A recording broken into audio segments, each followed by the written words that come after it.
조합제 TV 시청자 여러분 안녕하십니까. 2019년 2월 7일 오후 5시를 넘어섰습니다.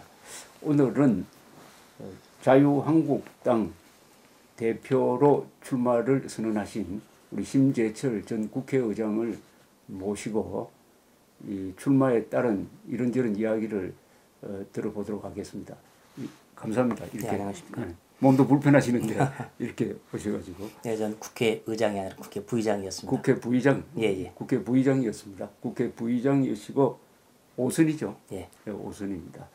뭐 처음부터 이 단도직입적으로 현안 문제로 들어가는 게 어떻게 예.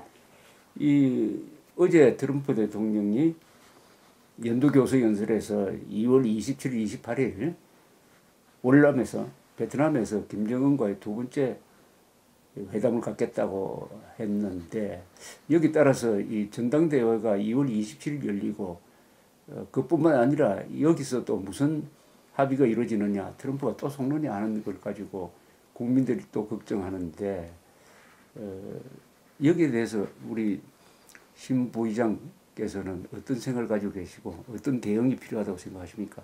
우선 전당대회 날짜가 좀 연기가 돼야 된다. 그렇게 보십니까? 예, 최소한 한 2주일 정도는 연기가 돼야지 이 미북 정상회담의 그 파고에서 우리가 조금 벗어날 수가 있다. 27일 같이 해버리면 당연히 묻히게 되기 때문에 국민의 주목을 못 받는다. 우선 그게 필요한 것이고, 그리고 또 하나는 우리가 지금 이 미북 정상회담에서 반드시 피해야 될 것들, 북핵을 동결하는 선에서 인정을 한다 할지, ICBM만 폐기하는 선에서 그냥 넘어간다 할지, 절대 그래서는 안 된다는 입장을 지금부터 강력하게 피력을 하고 당 지도부는 필요한 곳에 직접 의견들을 전달을 하고, 다행히 원내 지도부가 미국을 방문해서 얘기를 한다고 하니까 그 부분은 좀 잘 된 것 같습니다.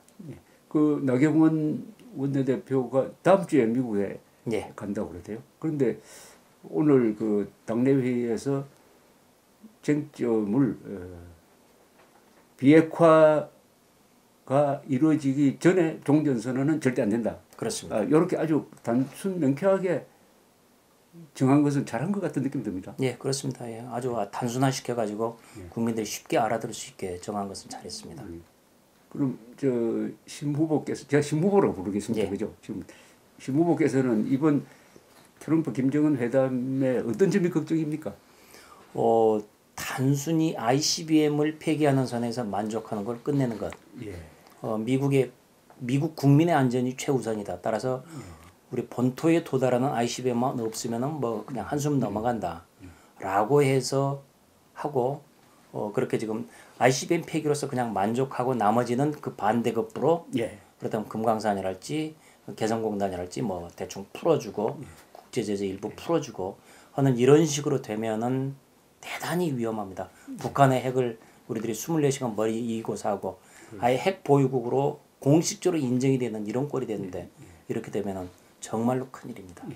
그동안에 저 자유한국당이 대북 정책을 비판을 많이 했는데 대안이 별로 제시된 게 없다는 생각이 들어요. 대안이. 네. 나름대로는 대안을 많이 얘기를 했지만은 그게 지금 언론에서 주목을 받지 못했기 때문에 저희들이 정책이 없는 듯이 그렇게 봅니다. 그렇게 지금 많이 여겨져 왔는데 그 점에서는 저희들이 지금 홍보를 좀 다소 소홀히 했다는 또는 홍보의 초점을 잘 못 잡았던 그런 반성을 할 필요가 있습니다. 우리 저 심 후보께서의 대안은 뭡니까? 이 부분은 북핵 문제에 대해서. 북핵 문제에 대해서는 북핵은 반드시 폐기돼야 된다. 북핵 폐기. 그래서 한반도 비핵화가 아니라 북한 비핵화라고 초점을 명확하게 잡아서 모든 것을 거기에 초점을 맞춰야 된다고 생각합니다. 그런데 현실적으로 핵무장한 국가가 스스로 핵을 폐기한 예는 남아공을 빼고는 없거든요. 그렇습니다. 그러니까 북한이 핵을 폐기하지 않을 경우에 대한 대안은 뭡니까? 그 점에 대해서는 우리도 핵무장을 할 필요가 있다라는 것입니다. 그래서 우리도 핵무장을 해야 되는데 핵무장할 필요가 있는데 그 방법은 이제 여러 가지가 있겠죠. 미국의 전술핵을 그냥 들여올 수도 있고, 재배치하는 것도 있고, 아니면은 핵 공유 협정 형식으로 해서 나토 방식으로 우리들도 지금 핵을 쓸 수 있다는 것을 보여줄 수 있는 것이고, 그리고 그도저도 안 되면 최악의 수에는 우리 자체적인 핵 개발 프로그램을 가동을 하는 뭐 이런 것도 있을 수 있는데 어쨌든 북한의 핵에는 핵으로 맞선다라는 예. 이런 것들을 네. 강력한 의지로 저는 지금 미국을 설득을 하고 미국과 함께 손잡고 그러기 위해서는 한미동맹, 굳건한 한미동맹이 대단히 중요합니다. 예. 그것을 바탕으로 우리들이 이 안보 모든 것들을 풀어나가야지 한미동맹이 느슨한 상태에서 뭐 하겠다 제대로 이행이 되지 않겠죠. 예. 그러니까 핵 대 핵, 즉 대한민국도 핵 무장 또는 핵 보유를 해야 되는데 두 가지 방법 중에 하나는 미국의 전술핵을 다시 재배치해가지고 공동사용권을 갖는 거. 예. 그 다음에 그것도 안 되면 우리가 핵무장한다. 예. 이거죠. 그런데 이런 것은 워낙 중대한 문제니까 자유한국당의 당론으로 채택해야 되는 건 아닙니다. 물론이죠. 당연히 그래야 되죠. 그리고 제가 대표가 된다면 당연히 당론으로 채택을 할 거고 대표가 아니더라도 저희들이 의원총회랄지 적당한 기회에 이렇게 우리는 대응을 해야 된다. 그리고 그것이 이번에 제2차 미북 정상회담의 결과가 아마 그 흐름을 어떻게 될지 그 결과를 보고 저희들은 또 대응을 하겠습니다. 그럼 2020년 총선에서도 이 북핵 문제가 최대 이슈가 되어야 맞는 거 아닙니까? 그죠? 그렇습니다. 예. 그때 혹시 우리도 핵 보유해야 한다 하는 것을 당론으로 채택해가지고 선거 이슈로 걸 생각이 있습니까? 물론입니다. 제가 당대표가 되면 당연히 이 부분들을 이슈로 해서 우리 대한민국의 생존을 위해서는 핵에는 핵으로 맞설 수밖에 없다. 예. 국민들이 이해해달라 하고 설득하는 수밖에 없죠. 이제 자유한국당은 보통 정당이 아니라 사실은 자유와 한국을 지키는 정당인데 그렇습니다. 명대로 여기 제 대표로 지금 출마를 하셨는데 오늘날 대한민국의 상황을 어떻게 인식하시고 이걸 국민들에게 어떻게 전달하고 싶으십니까? 우리 선조들이 일궈온 위대한 대한민국이 70년의 대한민국이 지금 매우 망가지고 있습니다. 그 대표적인 예가 문재인 정권이 헌법 개정을 하겠다면서 초안을 냈을 때 거기에 자유민주주의에서 자유자를 아버리 빼버린 것입니다. 예. 거기에서 가장 극적으로 드러나고 있고 뭐 토지공원 개념을 과다하게 강조한다 할지 여러 가지 것들이 있는데 그 자유를 뺀 것에도 가장 대표적으로 드러났는데 이처럼 그리고 최근에 남북 군사 합의에서 우리의 안보를 스스로 무너뜨린 이런 상황을 볼 때 도대체 문재인 정권이 대한민국을 지킬 의지가 있는가 라는 점에서는 심각하게 의문이 될 수밖에 없습니다. 더구나 통일 방안을 얘기를 하는 걸 보면은 남측의 연합제 그리고 북한의 연방제 그렇죠. 공통점이 있어서 잘 혼합하면 된다라는 식으로 얘기를 하는 아주 위험한 생각들 하고 있기 때문에 이런 부분들을 국민들에게 최대한 설득시켜서 문재인 정권이 잘못되고 있다는 것들을 올바르게 알려주는 것 이것이 대단히 필요한 상황입니다. 우리 심재철 후보께서는 이 출마 선언문에서도 아주 다른 후보와 다른 명쾌한 정리를 하셨던데 이 대통령 후보와 당 대표는 분리를 해야 된다. 그렇습니다. 예. 그 취지는 어떤 거죠? 대선 후보가 당 대표가 되면은 당 대표가 되자마자 각종 검증 공세에 시달릴 겁니다. 그렇다 보면은 후보의 인기도에 따라서 당도 따라서 출렁이게 됩니다. 그렇게 되면은 내년 총선 준비에 매우 좋지가 않습니다. 그렇기 때문에 서로 분리를 해서 후보는 후보대로 나가고 또 당은 당대로 굳건하게 나가서 그래서 가장 1차적인 목표가 내년 총선 승리거든요. 그렇죠. 내년 총선 승리를 위해서는 대선 후보가 나와서 당에 피해를 주는 것은 스스로 경계를 하고 참아야 됩니다. 그런데 그러지 않고 지금 하는 것은 그러지 않고 지금 당권 경쟁이 지금 뛰어든 모습들을 보면 그건 참 우려스럽습니다. 그러면은 일종의 관리형 대표가 돼야 된다 이 말씀이시죠? 그렇습니다. 지금 이번에 총선은 이번에 전당대회는 누구를 뽑아야지 내년 총선을 제대로 치를 것이냐. 어떤 쪽에도 휩싸이지 않고 아주 공정하게 그리고 우리 당을 그야말로 객관적으로 개혁하면서 국민들로부터 사랑받게 만들 것이냐. 내년 총선을 위한 필승 관리형 매니저를 뽑는 것이 이번에 목표입니다. 우리 심재철 후보께서는 출마 선언에서 자신의 그 민주화 투쟁 그리고 지금은 민주화 투쟁이 아니라 이거는 대한민국을 지키기 위한 투쟁이죠. 대한민국 수호 투쟁. 수호 투쟁이죠. 이 민주화, 이건 자유민주화 투쟁. 그리고 대한민국 지키기 투쟁을 일관되게 해온 사람으로서는 내가 최고다 하는 그런 자부심을 느꼈습니다. 그 한번 설명을 해주시면 좋겠는데. 네, 1980년에는 서울대학교 총학생회장이었습니다. 그래가지고 신군부하고 맞서 싸웠고요. 예. 그리고 그 다음에 MBC 기자였을 때는 방송사 최초로 언론 노조를 만들어서 이른바 땡전 뉴스라는 잘못된 보도 지침에 청와대 보도 지침에 맞서 싸웠고요. 뭐 그리고 이제 그 때문에 뭐 옥고를 2번을 치렀는데 그리고 그 이후에 이제 정치판에 들어와서 여러 가지 잘못된 점들을 고치기 위해서 많이 노력을 했죠. 그리고 그러면서 대한민국이 이 자유민주주의가 위협받아서는 안 된다라는 것을 해서 가장 이제 최근의 것으로서는 작년에 광복 70주년이었지만은 그렇죠. 대한민국 정부에서는 아무런 조치를 또 취하지 않았습니다. 그래서 이건 안 된다. 그래서 대한민국이 언제 건국이 됐고 왜 우리가 대한민국이라는 나라가 어떻게 탄생되었는지를 다시 인식해야 된다라고 해서 국회에서 자체적으로 광복 70주년, 건국 70주년을 그렇죠. 행사를 했고 그리고 그 과정을 통해서 자유대한민국을 다시 한번 사람들에게 알려주는데 나름대로 기여했다고 생각합니다. 그 1980년에 서울대학교 총학생회장으로서 1980년 5월이죠, 그죠? 예. 5월 5.17 직전에 예. 아주 대규모 지휘를 하셨는데 그때의 민주화 운동은 이념적 성격이 어떤 운동이었습니까? 그때는 반독재 민주화 아주 명쾌했습니다. 그래서 반독재. 예, 그래서 독재하지 말고 나라를 제발 좀 민주화해라. 그리고 그것이 70년대 후반 유신 정권의 일부 압제적인 상황이 있을 때 그것에 맞서는 그런 연장선에 있었었죠. 그래서 이념과는 전혀 상관이 없었죠. 그러니까 좌파적 운동을 하신 적은 없는 거죠. 전혀 없습니다. 네. 이 점에 대해서 많은 사람이 오해를 하고 있을 수도 있습니다. 예. 학생운동의 이념이 등장한 것은 80년대 중반부터입니다. 예. 중반부터 들어서서 우리의 지도 이념을 이른바 NLPDR 해서 뭐 민족 해방을 할 거냐 아니면은 뭐 인민민중으로 할 것이냐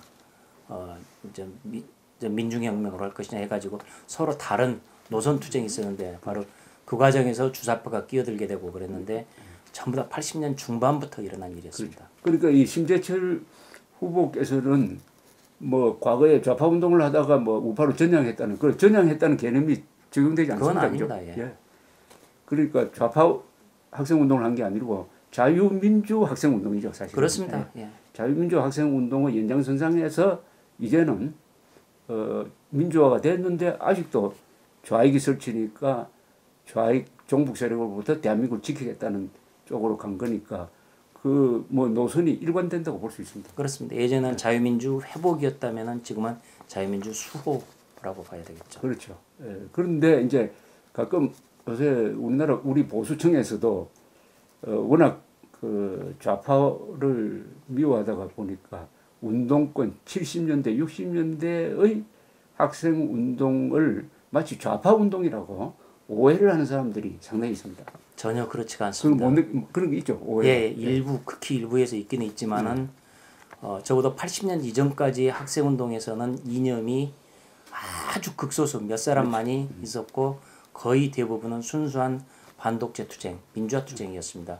그만큼 순수했었고 그러나 80년대 중반 들어서부터 이 80년 광주 참변을 겪고 나서는 안 되겠다라고 하면서 운동 방향이 대폭 바꿔지게 됐으며 그때부터 이제 바로 이념이 스며들어가서 자민투, 삼민투 뭐 이런 것들이 지금 생겨나고 한총련 이런 것들이 생겨나고 계속 대학가에서 이념이 굉장히 그게 활발하게 확산이 됐었죠. 그러니까 우리 심재철 후보께서는 운동권이 좌익 이념으로 오염되기 전의 운동권으로서 마지막 아닙니까? 그렇습니다. 예. 그 광주 사태 직전이니까. 예, 그렇습니다. 이 광주 사태를 계기로 해가지고 여러 가지 사정으로 한국의 이 민주화 운동이 좌파적 색채를 띠었다는 게 참 지금 불행입니다.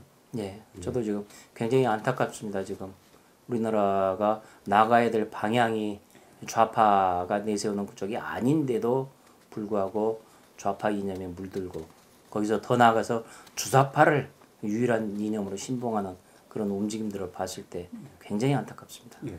그래서 저는 한국에서 민주투사를 자칭하려면은 두 세력과 싸운 경험이 있어야 된다고 생각합니다. 하나는 공산주의와 싸운 경험이 있어야 되고 한쪽은 독재와 싸운 경험이 있어야 되죠. 예. 예. 그 두 가지 경험을 다 가지고 있던 분인데 어쨌든 지금 그동안에 심재철 저는 후보를 이렇게 관찰을 가까이서 해왔는데 제 생각은 그렇습니다. 보수적 가치를 정치권에서 구현하는데 가장 일관성이 있었던 분이고 특히 작년에 인상적이었던 게 8.15 건국 70주년 행사를 이 정부는 하지 않는데 국회에서 주관해서 하셨고 네. 그리고 연말에는 이 문재인 정권의 헌법 위반을 헌법적으로 검토하는 세미나를 주최를 하셨죠. 네, 그랬습니다. 뭐 저도 참석해가지고 이런 책이 하나 나왔습니다, 그죠? 네. 예, 이런 네. 그걸 정리해 보니까 하도 헌법 위반 사항이 많아가지고 거의 책 한 권 될 정도였습니다. 심재철 후보의 생애가 참 기복이 많죠. 아, 예, 기복이 그렇습니다. 많은데 두 가지에 대해서 이게 참 감탄하는 분도 있고 어떻게 보면 싫어하는 사람도 있을지 모릅니다. 예. 그러니까 광주 출신이시죠? 예, 그렇습니다. 네, 광주 출신이시고 서울대학교에서 학생운동을 지도하셨고 더구나 1980년 신군부 집권 이후에 김대중 내란 음모 사건에 연루돼 가지고 구속됐고 예. 실형까지 살았습니다. 예. 네, 실형 살고 나오셨는데 그쪽 세력과 관계를 단절하고 이 자유진영에서 지금 싸우고 있다는 점, 이 부분은 어떻게 된 건지 설명을 좀 해주시면 좋겠는데. 당시에는 DJ와 YS 그 양축이 우리의 그 민주세력이 이제 그 두목 거대 양대 세력이었지 않습니까? 네. 그래서 이제 그쪽에서 쭉 지냈는데 그러나 세월이 지나면서 볼 때 제가 DJ와 YS의 그 차이점은 별 느끼지를 못했습니다. 예전에는. 그러나 그러니까 정치판에 들어와서 쭉 보니까 정치판에 들어와서 실제 정책을 집행하라고 하는 걸 보면서 차츰차츰 깨닫게 된 것입니다. 예. 그래서 제가 처음부터 솔직히 말해서 뭐 알고 그 양진영의 차이점을 알고 선택한 것은 아니었습니다. 그러나 그것은 저에게 행운이었죠. 실제 선택을 해보서 보니까 YS의 정치 철학이 훨씬 더 민주적이고 그리고 그 DJ 계열의 정치 철학이 쭉 이제 나중에는 급기야 이제 이 아주 매우 편향적으로 흘러가는 모습들을 이제 보면서 내가 선택을 참 잘했다라는 것들을 좀 알 수 있었습니다. 그런데 그러니까 YS 김영삼 대통령 시절에 당시에 신한국당에 그렇습니다. 예. 입당하셨습니다. 1996년에 출마를 하셨고 예, 출마했습니다. 그리고 그때 한번 떨어졌었습니다. 그리고 이제 2000년부터 안양이죠. 예, 안양 동안을입니다. 안양 동안을에서 지금까지 5선을 하고 있습니다. 5선.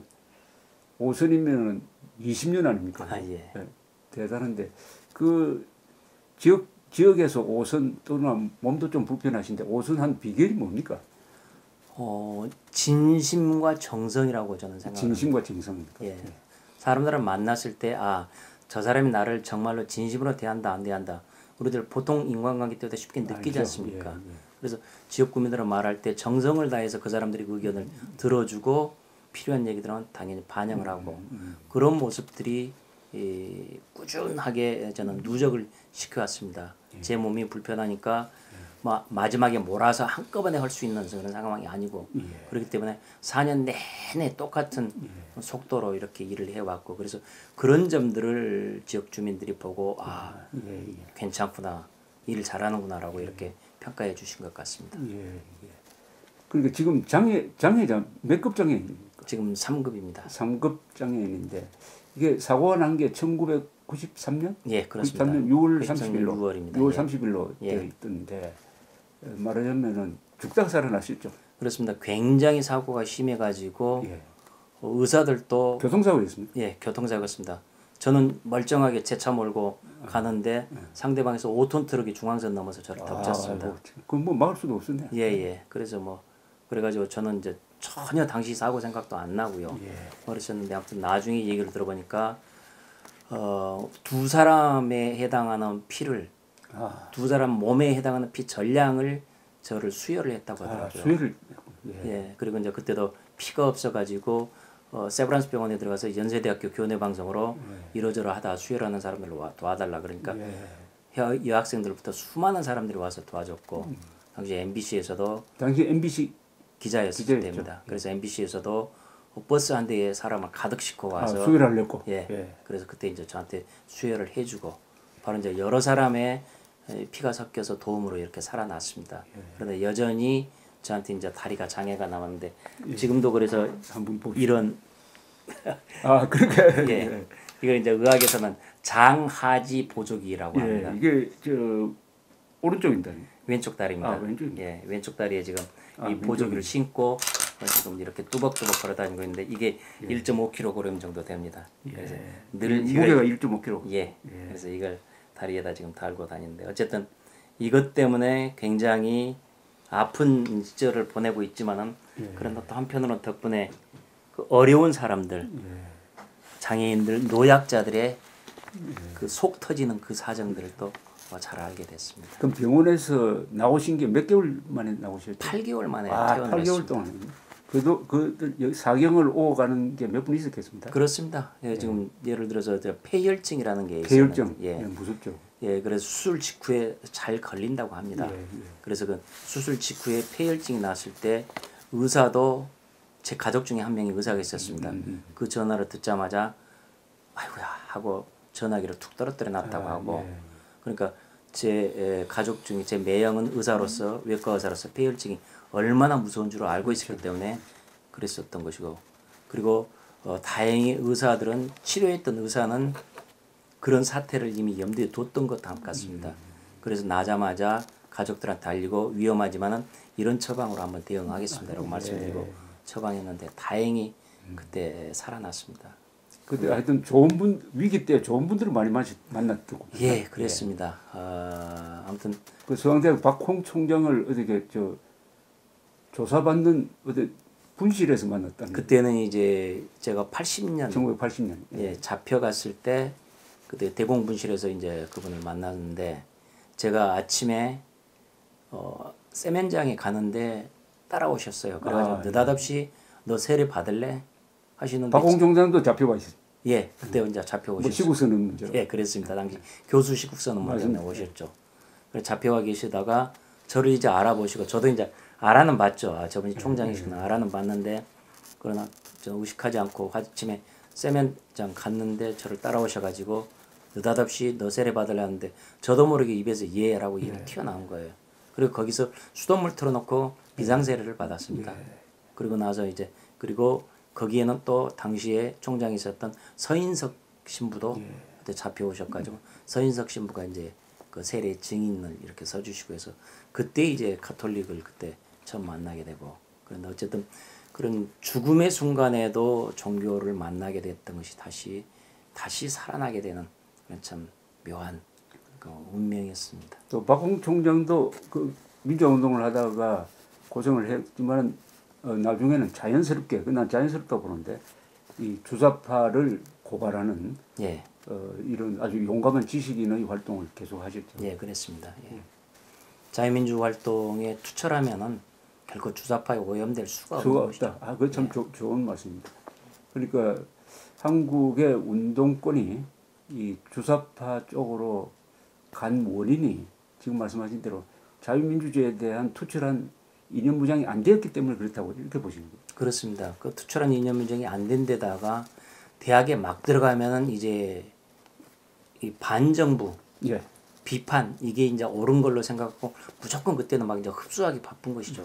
그런데 그때 풍조 자체가 굉장히 오염돼 있어가지고 이 반자유적인 그런 학문 풍조들이 많이 들어왔었던 것이죠. 그리고 그 과정에서 북한의 주사파 세력들도 이제 영향 있고 그 철학들도 같이 따라 들어왔었고 그러다가 학습 과정에서 그런 분들 나도 모르게 한두 번 접하다 보니까 그냥 빠져버리고 말았다. 그런 상황들이 두고두고 대한민국 후에 지금 영향을 미치고 있습니다. 그리고 그때 영향을 받았던 사람들이 386 지금은 나이든 586 중으로 해서 일부가 또 주사파 세력으로 아직도 남아서 청와대에서 핵심적인 자리를 차지하고 있는 것이죠.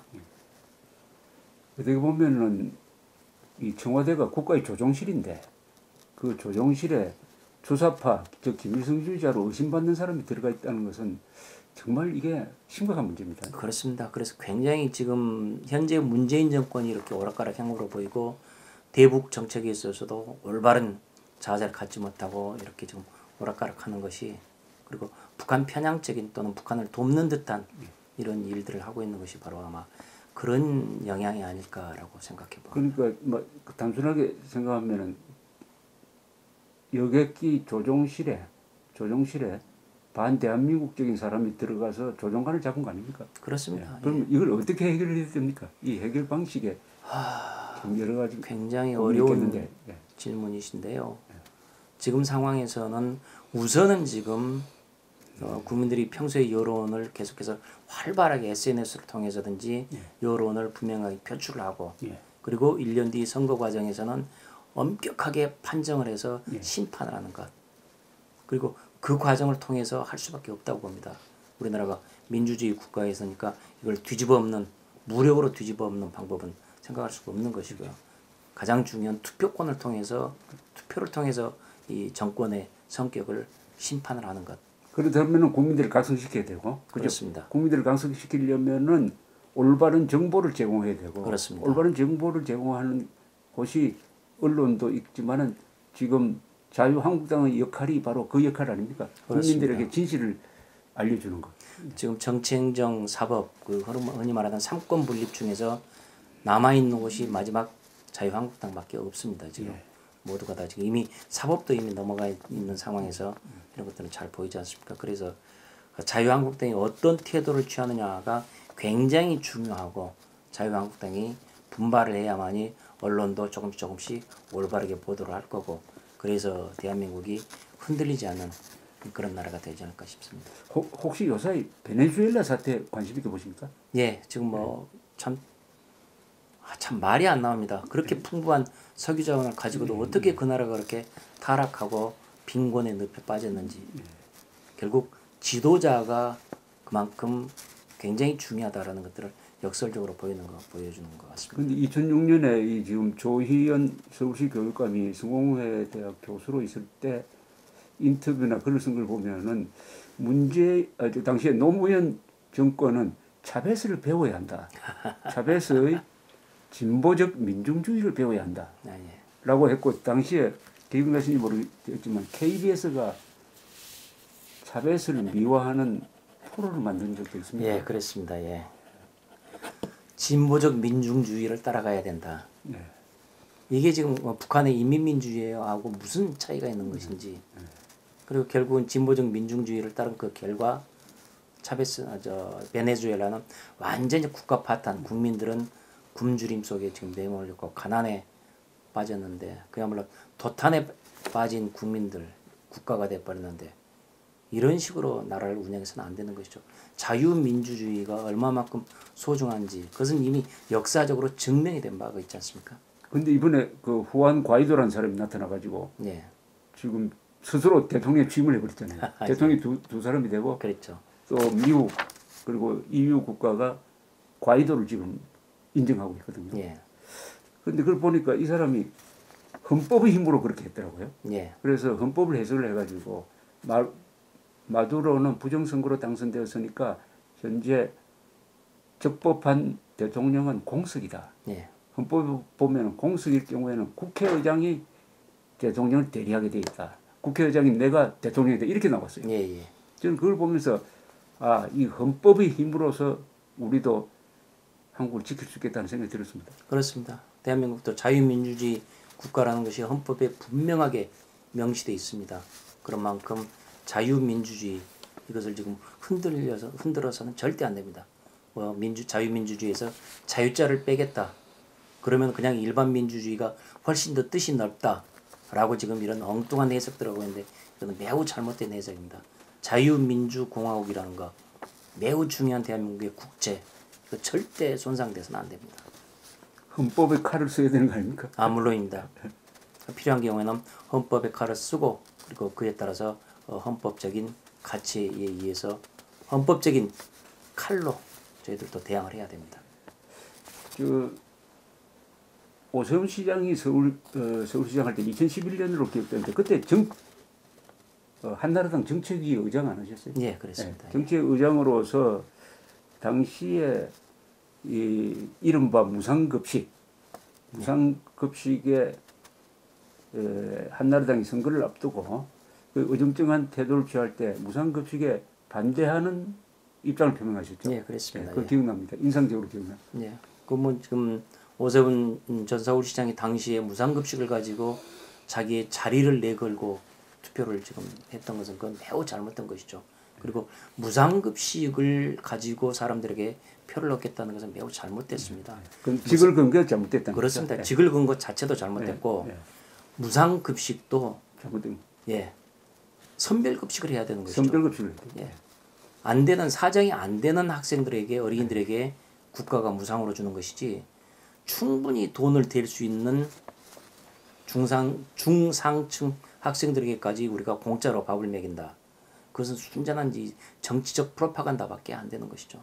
당시에 당 대표가 홍준표 어느 분이셨는지 한나라당 대표가 홍준표 대표였을 것 같습니다. 예, 어쨌든 당시 보니까 이 무상급식 이른바 무상급식이 그게 사실 무상급식이 아니고 국비급식이죠, 그죠? 아, 예, 그렇습니다. 예. 그 세금급식인데 거기에 대해서 당시에 한나라당이 거기다 가만히 있고 그 목소리를 낼 때 찬동하는 사람이 있었습니까? 무상급식 안 된다는 이야기를 할 때 당에서 일부밖에는 없었습니다. 그래서 지금 그게 당의 전체적인 기조로서 그것을 끄집어 올려가지고 싸웠어야 되는데 싸웠어야 돼. 예, 근데 그렇게까지 하기에는 힘이 붙였습니다. 예, 예.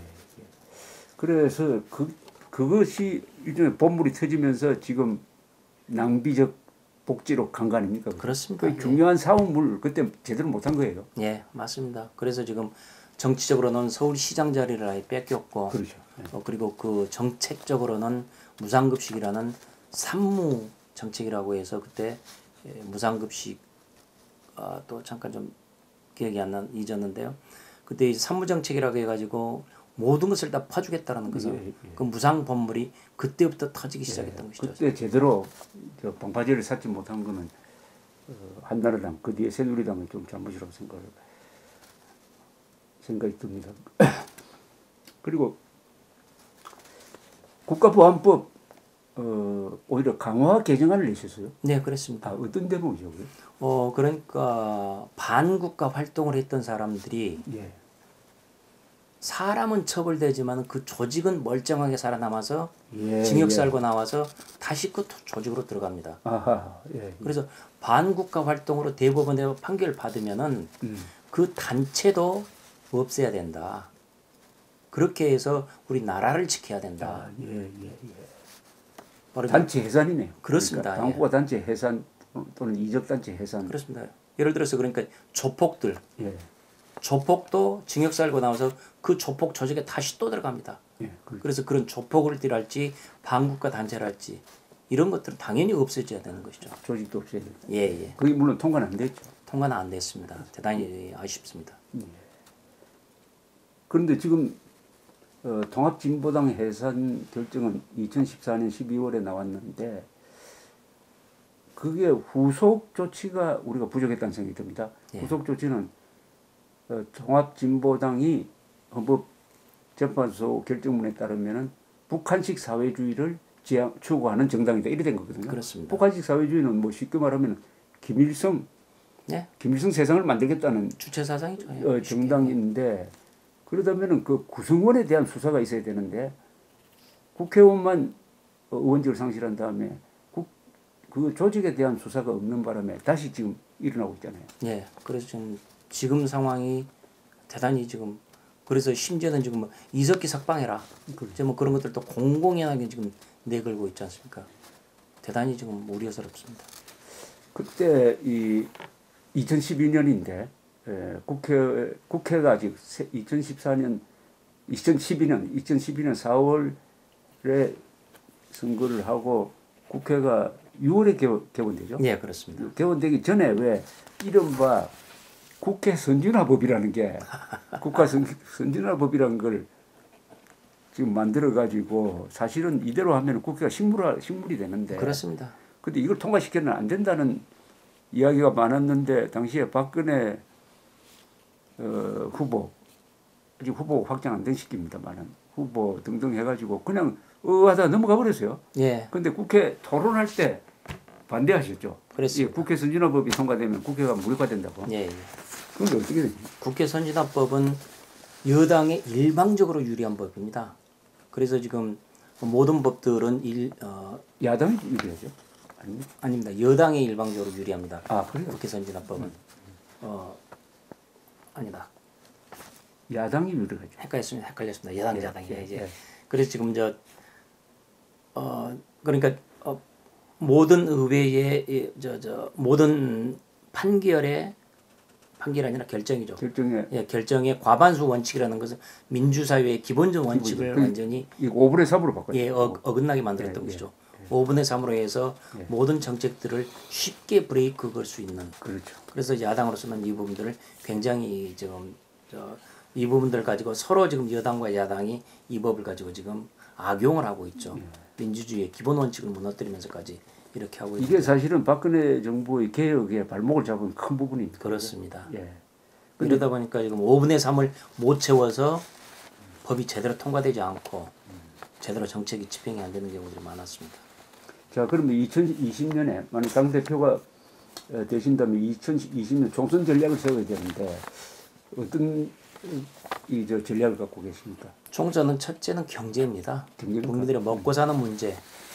지금 문재인 정권의 소득주도 성장으로는 올해도 경제가 별로 그렇게 밝아 보이지 않습니다. 매우 힘들 것 같습니다. 국민들이 도탄에 빠진 그런 고통을 호소할 텐데 그렇다면 경제 부분에서의 분명한 이 소득주도 성장의 잘못들을 지적을 하면서 저희 당 나름대로의 성장 전략들을 제시를 하는 것. 그것이 가장 중요하다고 보고 있고요. 두 번째가 안보입니다. 역시. 예, 안보는 지금 대한민국이 아예 흔들리고 있고 이렇게 지금 국가 존재 자체가 지금 최근에 남북 군사 합의에서 가장 대표적으로 드러나듯이 국가 존재 자체가 지금 위협받고 있는 이 상황 안보 부분들을 정확하게 올바로 세우는 것 역시 가장 큰 축은 경제와 안보 이 두 가지 축이라고 봅니다. 저는 경제가 한국 경제가 펀더멘털이 튼튼하니까 갑자기 공황이 올 정도로 나빠지지는 않을 거라고 봅니다. 예. 그렇다면은 정직하게 우리가 지금 경제는 나빠져도 얼마든지 회복할 수 있는데 안보가 무너지면 회복이 안 되잖아요. 그렇습니다. 그러면 자유한국당이 정직하게 안보를 제1 주제로 앞세우는 게 낫지 않을까요?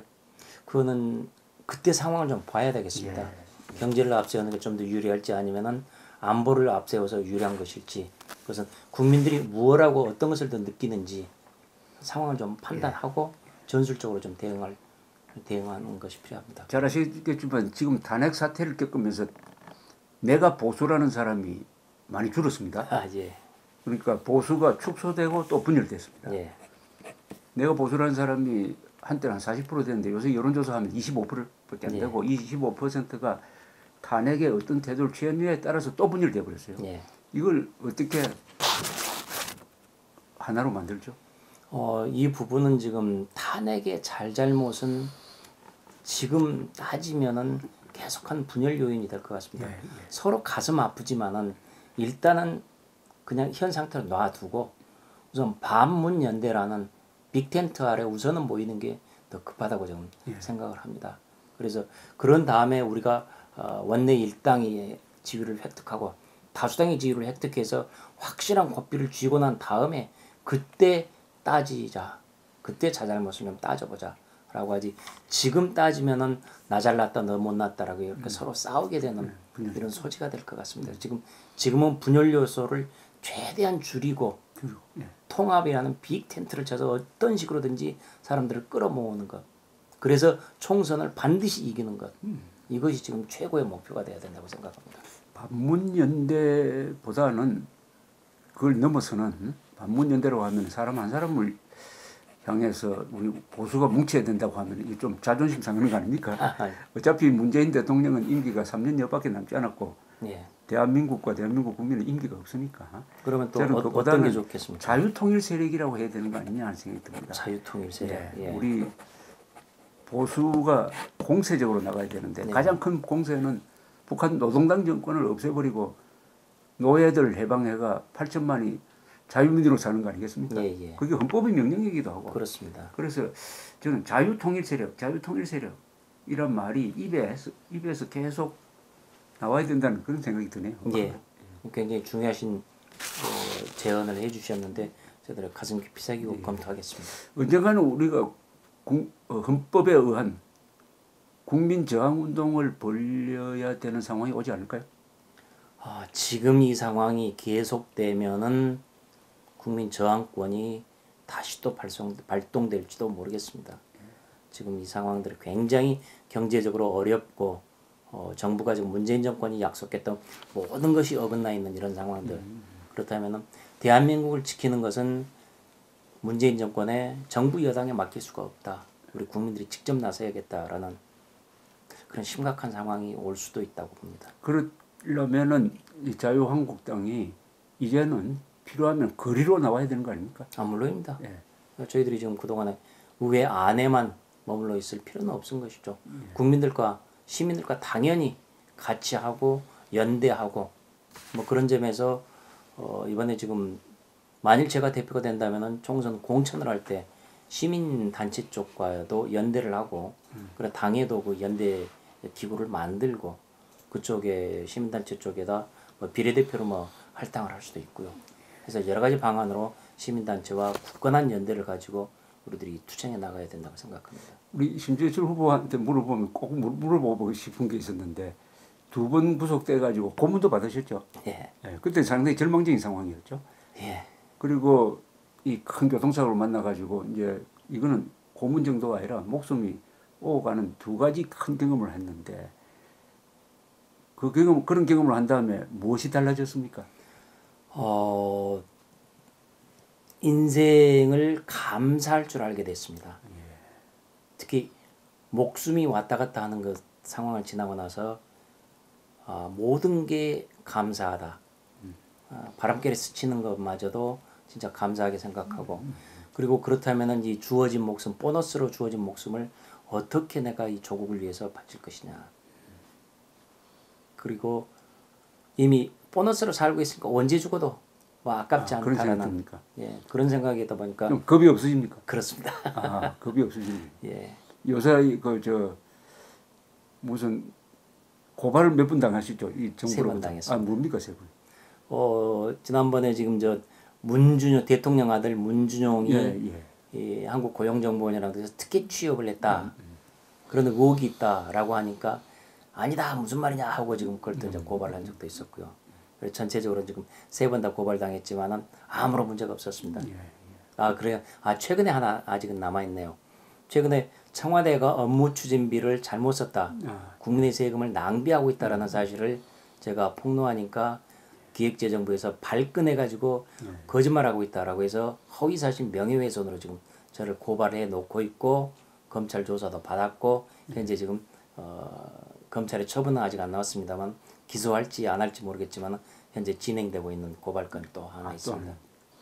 북한산 석탄. 러시아산 석탄이 북한산이죠. 예, 북한산 석탄을 러시아를 거쳐서 우리나라 몇 회사가 수입한 것도 처음 폭로하셨죠. 예, 그렇습니다. 제가 지금 다행히 제가 기획재정위원회에 있어서 관세청이 제 산하 제 소관 기관입니다. 그래서 지금 관세청에 대해서 이것저것 상황을 알아다 보니까 우연히 그런 정보를 접하게 됐고 그래서 그걸 파고 들어가다 보니까 대한민국이 북한으로부터 석탄을 지금 우회해서 제3국을 통해서 수입하고 있다는 것들을 알 수 있게 됐고 그것을 지금 폭로했던 것이죠. 그 옛날 같으면 공안부가 수사를 해야 될 사안인데. 당연히 해야 될 사안이죠. 그렇죠? 당연히 해야 될 사안인데 청와대에서는 그것을 다들 빠져 관세청 니네들이 해 라고 지금 정리를 해버렸던 것이죠. 그러니까 수사가 확대되는 것을 원천적으로 좀 막기 위해서 이건 관세청 당신들이 맡아 라고 이렇게 하다 보니까 관세청 수사 인력도 모자라고 그러니까 지금 다행이지 수입 과정에서의 무슨 절차 문제가 없었는지 매우 작은 문제, 아주 미세한 문제만 가지고 이렇게 지금 들여다보고 있는 이런 꼴이 되어버렸습니다. 그 북한산 석탄 수입에 있어서는 뭔가 좀 더 밝혀질 부분이 있다고 생각하십니까? 당연하죠. 어떤 부분이죠? 어떻게 지금 이것은 최고 권력이 개입되지 않았으면 이런 일은 있을 수가 없습니다. 그래서 무엇인가 최고 권력 기관이 또는 최고 권력의 힘이 작동을 했을 것이다. 그렇기 때문에 북한과 접촉을 해서 북한으로부터 석탄을 들여온 것이지 어느 민간 기업이 전혀 이득이 나지 않는데 북한 석탄을 들여오겠습니다. 정상적인 상황에서는 있을 수 없는 일이 일어났기 때문에 이거는 반드시 검찰 조사로 해서 또는 경찰 조사로 명백하게 지금 밝혀내야 됩니다. 저희들이 지금 집권하는지 부분도 지금 반드시 밝혀내야 될 상황입니다. 더구나 이거는 북한 핵을 없애기 위해서 국제사회가 연대해서 제재를 하고 있는데 상황이죠. 그 북한 핵으로부터 가장 큰 피해를 보는 한국이 그죠? 그렇습니다. 북한을 도와주는 현금으로 도와주는 행동을 했는데도 검찰 수사 공안부가 놀고 있다. 예. 공안부가 왜 존재해야 되는지 정말. 그러니까 국제 제재를 하고 있는데 한국이 스스로 그 국제 제재를 구멍 내버리는 것이죠. 그 국제 제재를 어기고 북한의 현금을 갖다 퍼주는 거. 이건 명백히 이건 이적행위이고 국가 반역행위라고 국가 반역이죠. 이적 내지 국가 반역적 사건에 대해서 검찰 수사는 지금 전혀 안 되고 있죠.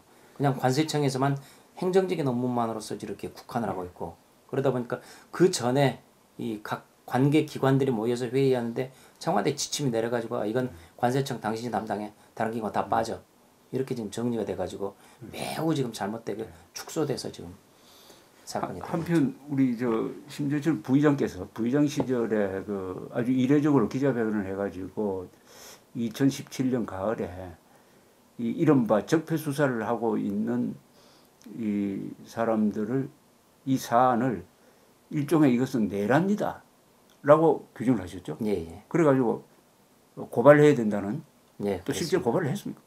예, 당에다가 고발을 촉구를 했는데 촉구를 했죠. 예. 근데 당에서는 안 했습니다. 그거는 상당히 그 발표문도 헌법적으로 잘 정리됐는데 다만 당이 좀 뒷받침을 적게 한 거죠. 안 한 그렇습니다. 거죠. 이건 좀 함께 싸워줬으면 더 좋았을 텐데 예. 그리고 실제 문재인 정권이 예전에 내란 같으면은 물리적인 힘을 가동을 해서 직접적인 폭력 수단이 동원이 됐었지만 이번의 상황에서는 직접 폭력은 아니지만은 국가의 권력의 힘을 이용해서 충분히 얼마든지 나라를 뒤집어 놓을 수 있다라는 것들을 실제적으로 좀 보고 있지 않습니까? 그래서 당시에 당에서도 좀 적극적으로 대응했었더라면 참 좋.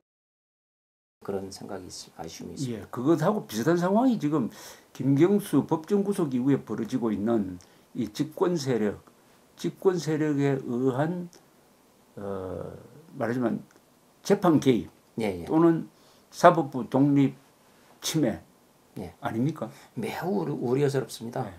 대한민국의 사법부를 자기가 마음에 들지 않는다고 그 재판 결과를 부정하고 사법부를 바로 적폐 세력이라고 이렇게 규정을 해서 청산해야 된다는 게 도대체 삼권 분립에서는 있을 수 없는 망동이죠.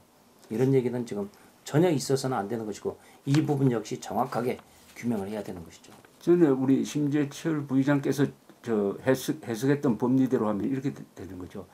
이 내란죄는 뭐냐면은 국토를 잠적하거나 국헌을 문란시키기 위해서 폭동한 자 이렇게 돼 있거든요. 그렇죠. 그런데 국헌문란은 뭐냐 하면은 그 형법에 보면은 헌법이 만든 국가기관을 권능 정지 그러니까 무력화시키는 겁니다. 무력화시키는데 폭력을 행사해야 되는데 그러면은 지금 공권력도 폭력에 들어가느냐 그죠? 그렇죠. 이제 그 점에서 과거와 같은 물리적인 폭력만을 폭력으로 볼 것이냐, 아니면은 국가 합법을 가장 국가 공권력을 폭력으로도 포함을 시킬 것이냐 이제 그런 차이가 조금 있겠죠. 저는 우리 신 부의장께서 굉장히 중요한 그 쟁점을 하나 던졌다고 봅니다. 적폐 사건 수사 책임자를 내란죄로 다스려야 된다. 그리고 한 그 논리상에서 보면은 어떻게 보면 이번 사법부의 독립을 흔드는 집권 세력이니까 더 문제가 생기는 겁니다. 그렇습니다. 예. 공권력을 지배하니까 집권 세력의 이 사법부 협박입니다. 이거는 예. 협박도 국헌문란으로 봐야 되는 거 아니냐? 당연합니다. 예. 이거는 완전한 국헌 대한민국 기둥을 흔드는 이런 네. 사법 국헌문란인 것이죠. 그래서 이 부분도 국헌문란으로서 대단히 엄중하게 지금 대응을 해야 된다라고 생각합니다. 그러니까 정권이 공권력을 이용을 해가지고 억울한 사람을 잡아 넣는다든지 또는 사법부의 독립을 파괴하는 것은 이것은 보통죄가 아니고 국헌문란의 핵심은 민주주의를 파괴하는 거죠. 예. 이건 앞으로 계속 당 대표 되시면은 확대 발전시켜 가지고 예. 중요한 논리를 하나 만들어야 된다. 예, 이 부분은 계속 싸워나가게 될 것입니다.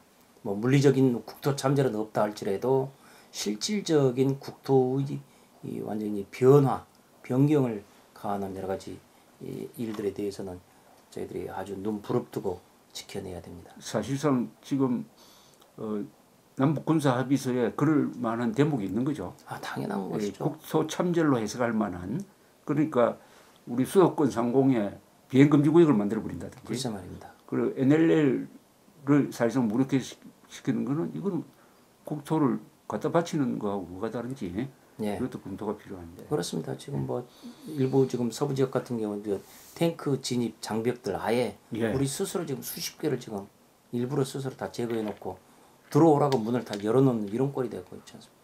이거야말로 지금 이 국토를 참전하는 행동에 준하는 이런 거라고 봐야 되겠습니다. 어쨌든 우리 심재철 후보께서는 그동안에 헌법의 힘, 헌법의 칼 이런 걸 갈고 벼려가지고 이 반헌법 세력을 민주적으로 제거한다 하는 것을 화두를 가지고 아주 끊임없이 이 활동을 해 오신 분으로 아주 기억에 생생합니다. 네, 이번에 더 큰 일을 하시겠다고 나오셨으니까 검토하시기 바랍니다. 네, 고맙습니다. 열심히 하겠습니다. 혹시 우리 시청자 중에 이 당원이 있을지도 모릅니다. 뭐 하실 말씀 있습니까? 예, 시청자 여러분 안녕하십니까? 우리 조갑제 TV를 시청해 주셔서 감사드립니다. 조갑제 TV는 여러분께서 아시는 대로 대한민국의 근본을 지켜가는 자유민주를 지켜가는 우리 시민의 노력입니다. 바로 이 텔레비전을 조갑제 TV를 시청하는 것만으로도 여러분들은 애국 시민이라고 할 수가 있습니다. 정치인으로서 저는 그리고 자유한국당은 자유 대한민국을 앞으로 잘 지켜나가야 합니다. 여러분의 뜻을 받들어서 대한민국의 헌법이 흔들리지 않도록 헌법적인 근본과 바탕 위에서 헌법의 칼을 가지고 대한민국을 지켜내야만 합니다. 그리고 그러기 위해서는 이번에 당대표 선출이 매우 중요합니다. 얼마만큼 자유민주주의에 투철하느냐, 그리고 얼마만큼 전 인생을 걸고 그것을 위해 몸바쳐와서 싸워왔느냐, 이런 것들이 이런 관점에서 사람들을 평가하고 앞으로도 계속해서 자유한국당을 관찰해 주시기 바랍니다. 저도 부족하지만은 미래에나마 최선을 다해서 대한민국의 자유민주공화국의 존재를 위해서 열심히 싸우겠습니다. 감사합니다. 예, 고맙습니다. 고맙습니다. 예, 감사합니다.